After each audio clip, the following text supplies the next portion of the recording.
ভাই থামেন, কেন এই লোকটাকে ভাবে মারছেন? আর করেন না ভাই, এই যে আমাদের দোকান থেকে বোম চুরি করে চলে এসছে। কি সামান্য একটা চকলেটের বইমের জন্য একটা লোককে ভাই বেঁধে মারছেন? আপনি কে যে চোখের জন্য সবাই গাইতে এসছেন?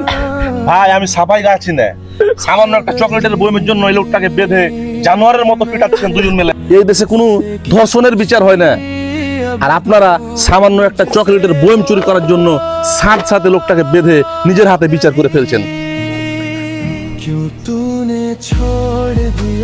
ভাই আমার বোন রামিসার মাত্র 8 বছর বয়স, তাকে প্রথমে ধর্ষণ করা হলো, তারপরে তার দেহ থেকে মাথাটাকে বিচ্ছিন্ন করে দিল এই ধর্ষকে। তারপরে ধর্ষক ধরাও পড়লো, নিজের মুখে স্বীকারও করলো, কিন্তু এদেশের আইন আদালত সরকার এই ধর্ষকের কিচ্ছু করতে পারলো না। আর আপনারা সামান্য 100 টাকার একটা চকলেটের বয়ামের জন্য এই ছেলেটাকে খুঁটির সাথে বেঁধে জানোয়ারের মতো পিটাচ্ছেন। ভাই কাজটা কি ঠিক করছেন?